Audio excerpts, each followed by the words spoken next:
We are now ready for problem 7 of this Math 136 test number 2 review. Find the equation of a circle with a center of -4, 5 and a radius 4. So on the test, you will be given the standard equation of a circle. So I'll write that in a minute. Standard equation of a circle is x minus h squared plus y minus k squared equals r squared, where the center of the circle is hk and the radius equals r. So for this problem, they give us the center, which they say is -4, 5, and they give us the radius, which is 4. So it's just be a matter of plugging things in. H is -4, so x minus a -4 is x plus 4 squared. Y minus k is y minus 5, quantity squared, equals r squared, which is 4 squared, 16. Now, if I check that answer, make sure x plus 4 squared plus y minus 1 squared is 16. Yep. All right. What's next? Number 8. The endpoints of the diameter of a circle are -5, 2, and 3, 6. Find the equation of the circle. So basically, they give us 2 points on opposite sides of a circle. We got to find the equation of the circle. So once again, my diagram may not be perfect, but I always like to sort of visualize things if possible. So this is going to be -5, 2.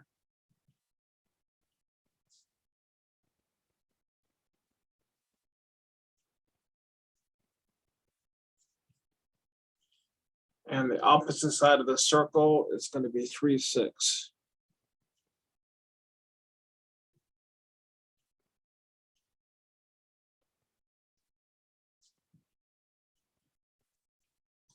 So basically, I won't even try and draw the circle, but the midpoint here is going to be the center. So once you find the midpoint, then the distance between the midpoint and either one of these points should be the radius. And then we'll have what we need for the equation of the circle. So let's first get the midpoint. So you add the x's, -5 plus 3 is -2, you divide it by 2. Add the y's, 2 plus 6 is 8. Divided by 4, looks like -1, 2. And I would say that's definitely not correct. That's why it's good to sketch this. I wonder if I added them. 3 plus 95 is -2 divided by 2 is -1. 6 plus 2 is 8. Oh, why did I divide by 4? Wow. 8 divided by 2. -1, 4.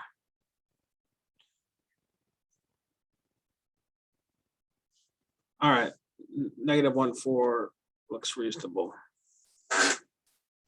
So now let's do this. Let's just take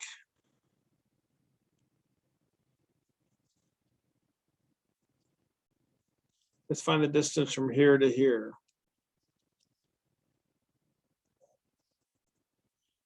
3 minus a -1 is 3 plus 1 is 4, so 4 squared.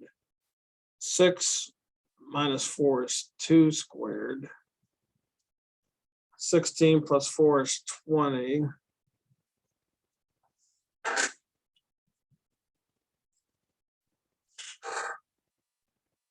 This might be confusing. You might think of this diameter. Let's just call this the radius. I'm not going to worry about simplifying this because when I plug it into my formula, I'm going to square it anyway. So So now we have the center and we have the radius.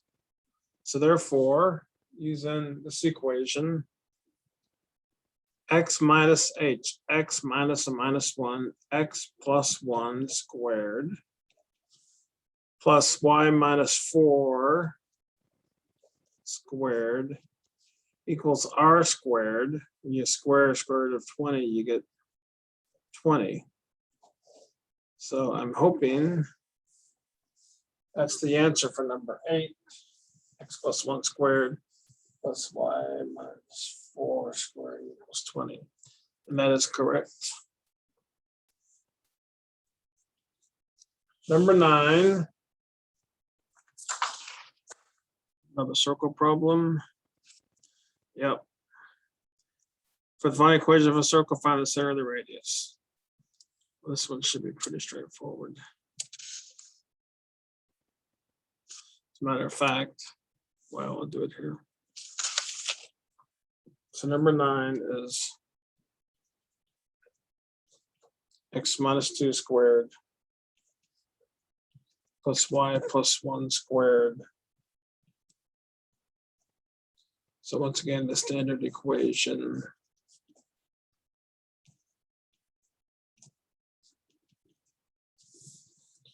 So the center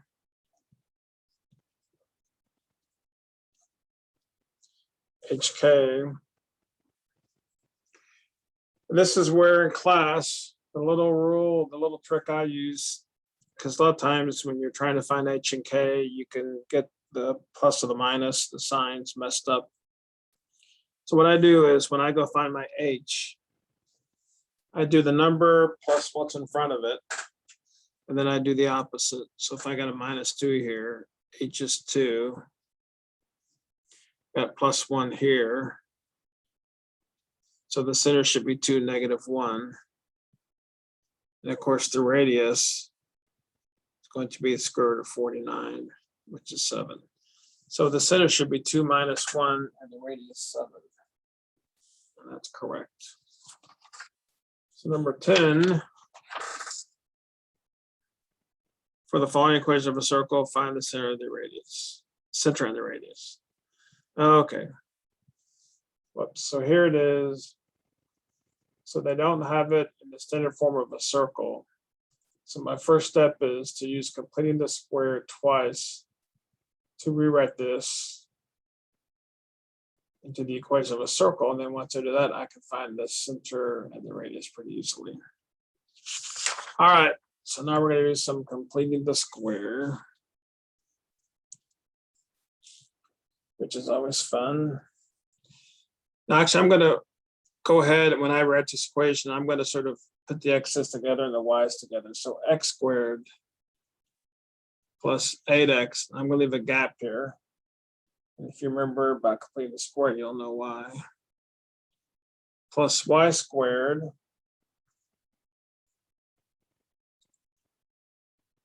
minus 10y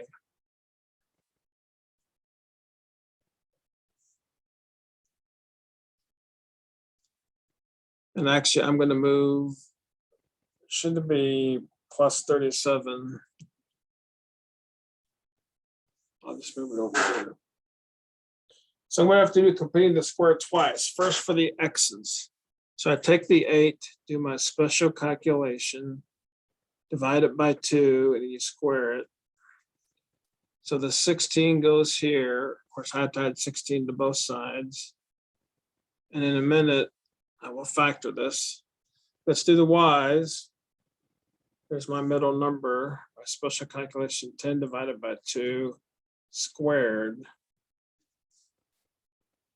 So I add 25, and I add 25 to both sides.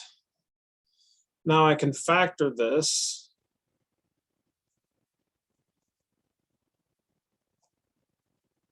X plus 4 squared, where you got x. That's the operator that goes in here. And you take the square root of that there. So do the same thing here.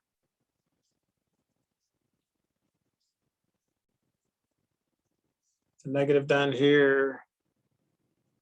Take square root of 25. So x plus 4 quantity squared plus y minus 5 quantity squared equals negative 37 plus 16 is negative 21 plus 25 is 4. So the center,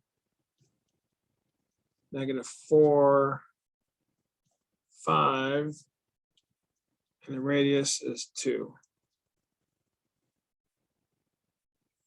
Not actually too bad.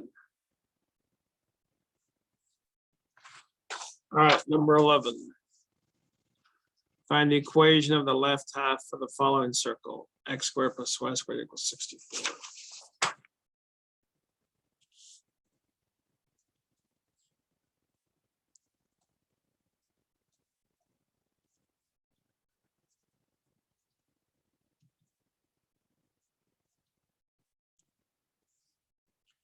First thing to notice, you might think, well, is this the equation of a circle? There's no parentheses. Well, it's true, there is no parentheses, but in a sense, this is what we have. In other words, if the center of the circle is at the origin, or HK is 0, 0, then you plug in these zeros, but normally you don't write zeros, you just leave it so it becomes x squared plus y squared. So the center, not that matters, is 0, 0. The radius looks like it's 8. Now left half with semicircles. There's 4 possible semicircles. Top, bottom,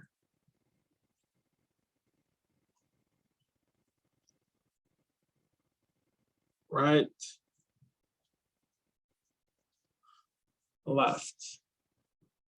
Left half means this. Now, when you're looking for left or right, what we want to do is we want to solve, take this equation and solve for x, get x by itself.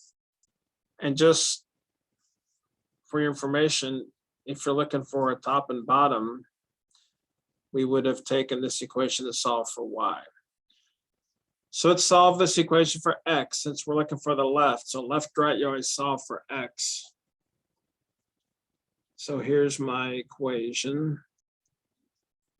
I want to solve for x, so I'll subtract y squared from both sides. And now, what do I do to get from x squared to x? Take square root of both sides. And don't forget, whenever you take the square root, your answer is plus or minus. But now I look, if I wanted the right half equation, that would be positive. But since I want the left half equation, it's negative. So at this point,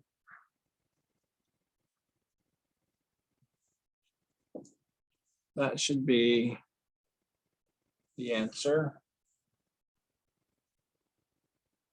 Number 11. That is correct. All right, continuing on, let's see what's next. I think we're going to do some graphing or looking at some linear equations. My hunch is. Give the equation of the line a subpercept form that goes through the following 2 points. All right. So number 12, we write down the 2 points.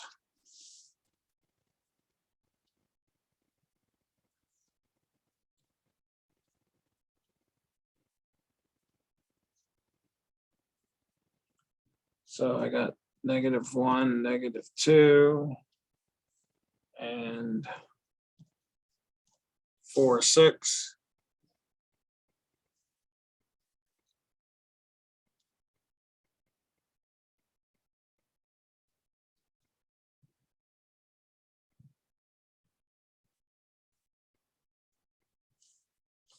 So the line should be a little bit like this.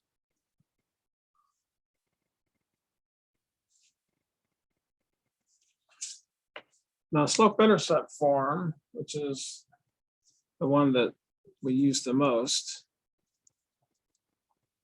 need to find two things: the slope M, the y-intercept B. When you're given 2 points on a line, you have what's called the slope equation. Y equals y2 minus y1 over x2 minus x1. So if I call this point 2 and this point 1, I can calculate, so y of my second point, 6, minus y of my first point, -2, over x of my second point, 4, minus x of my first point, -1. This is going to be 6 minus -2. 6 plus 2 is 8. 4 minus 1, which is 4 plus 1, which is 5. Looks like the slope is 8/5, so I can plug that in here. 8/5 x plus b.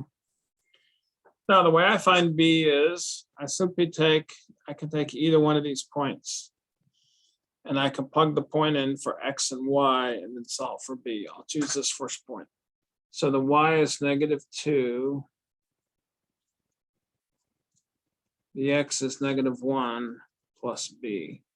So I have -2 equals -8/5 plus b. Add 8/5 to both sides.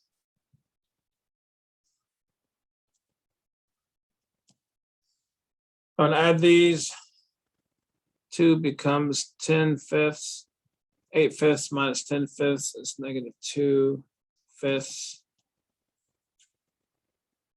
So if my y-intercept is -2/5, my equation is y equals 8/5 x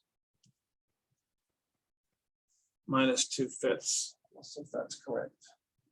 And that is.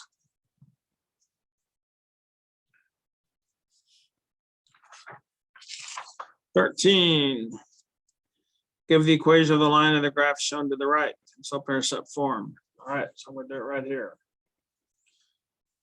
So once again, slope-intercept form. B, so normally with a graph, maybe I can't really see the y. Well, this is sort of hard to tell. I think actually this is my y-axis.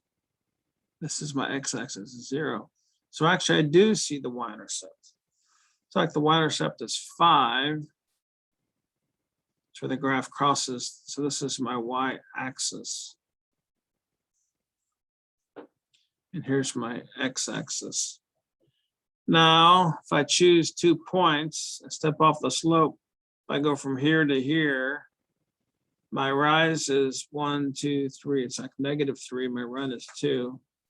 Looks like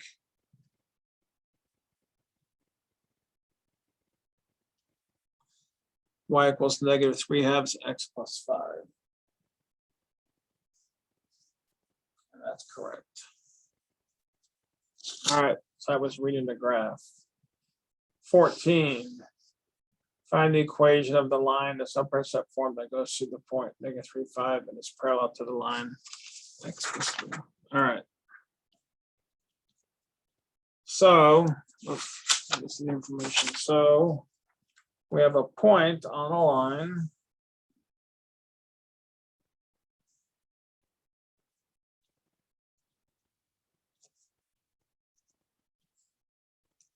And then our line is parallel to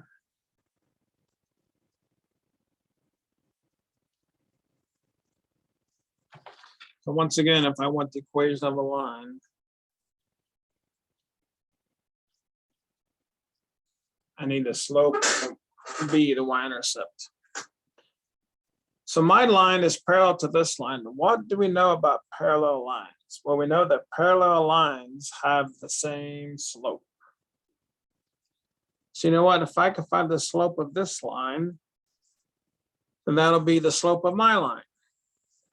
So how do I find the slope of this line? Well, what you do is you take this equation and you rewrite it to put it in slope-intercept form. And usually that, well, it always means basically get y by itself. So let's get y by itself, then I can find the slope of this line. And why is that? Because when it's in slope-intercept form, the number in front of the x is your slope. So let's get y by itself. So I'll subtract x from both sides. Now divide both sides by 3.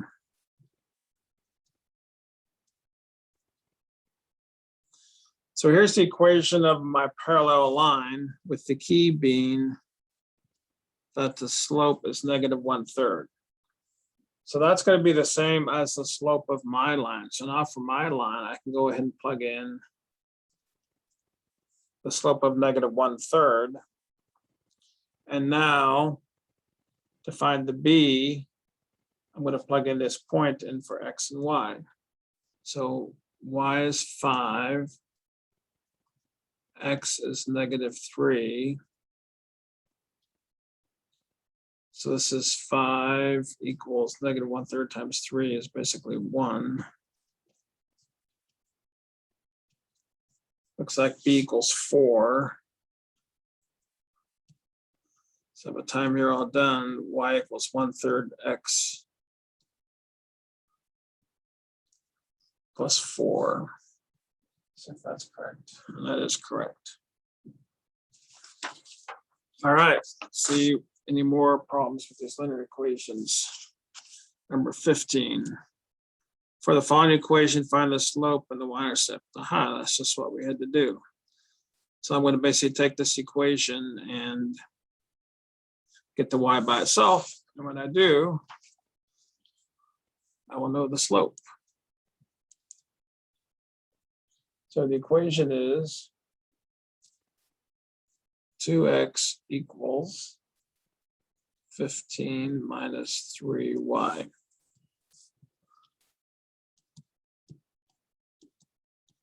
So I want to know the slope and y-intercept. So why don't if I rewrite this equation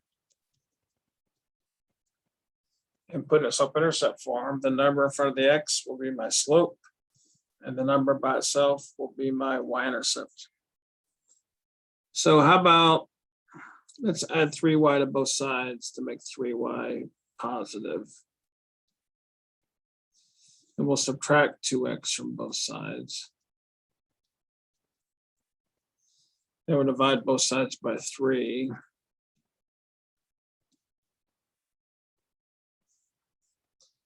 So looks like m is -2/3, and b, the y-intercept, is 5. All right, very good. All right, next, let's go and do, I think we have some domain questions. And then we'll take a break and go to the next video. So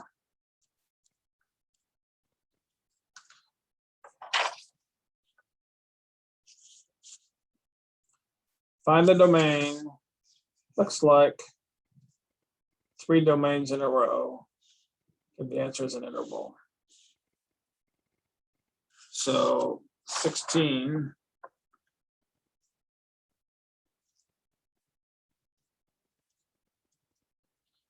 So what I explained domain in class is domain basically says what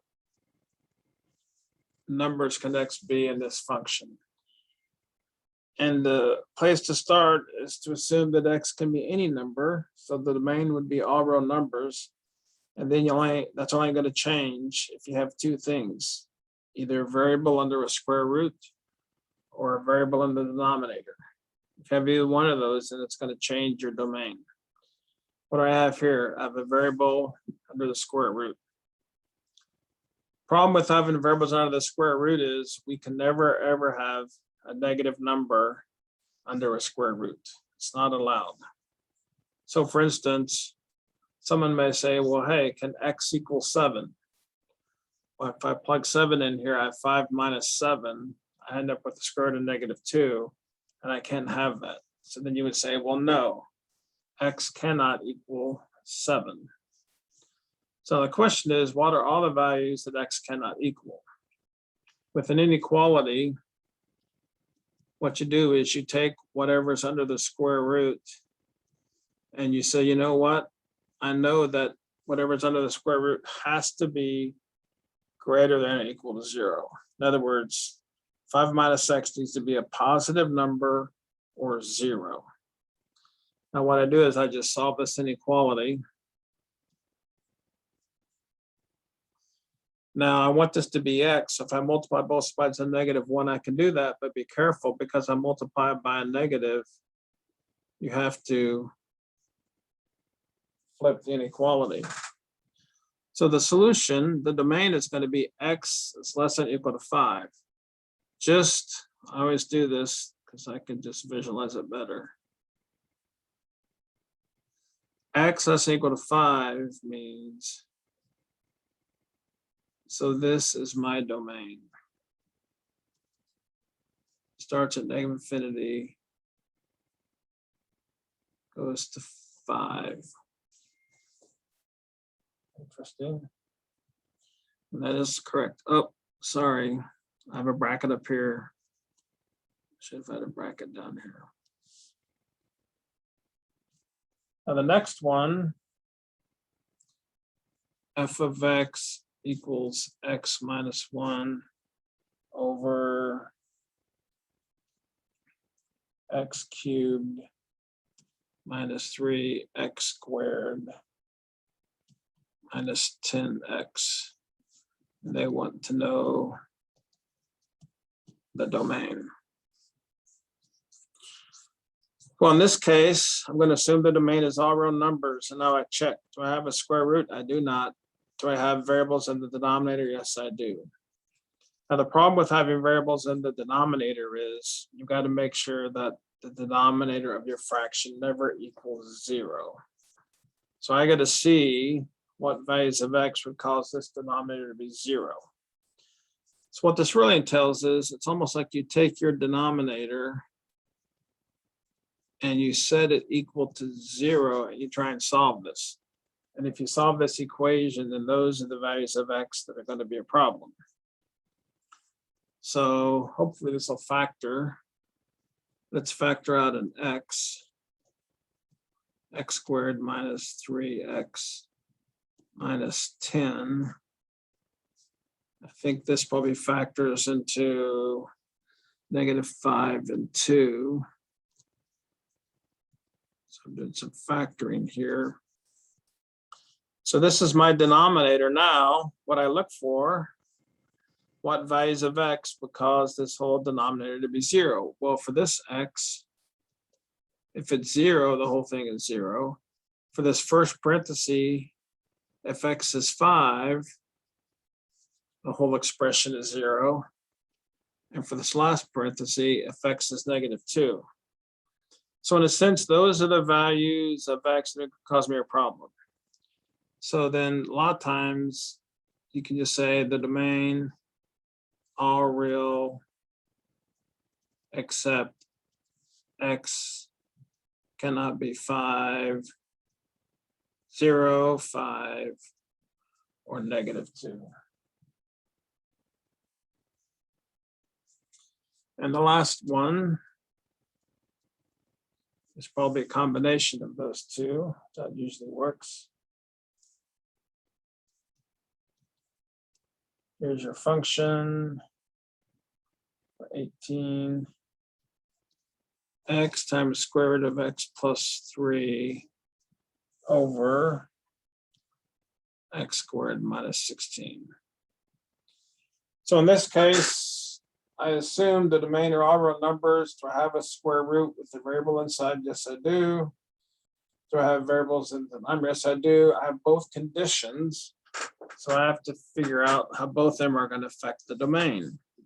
What I do, let me do the inequality first. So I have to take whatever's under the square root and say that has to be greater than or equal to 0, and I solve this. And I have x greater than or equal to -3.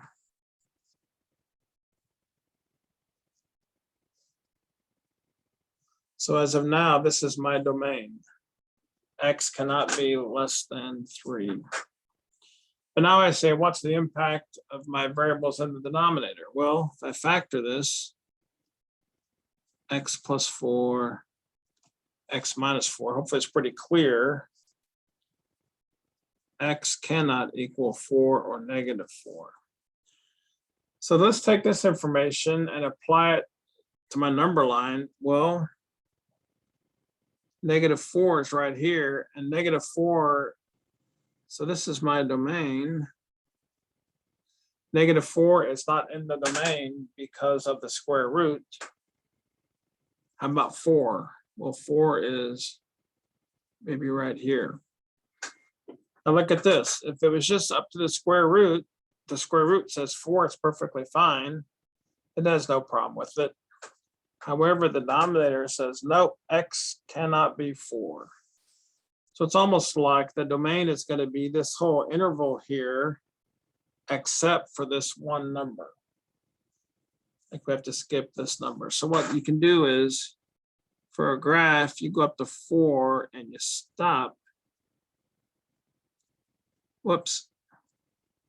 And you put a parenthesis there. And then you want to skip and jump over 4.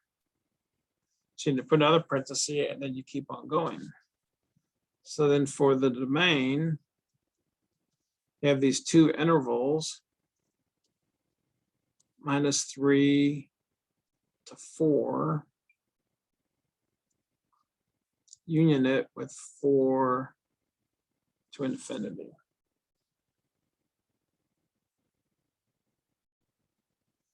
All right, so that's domains. So now when we come back, we're going to start looking at some problems with function notation.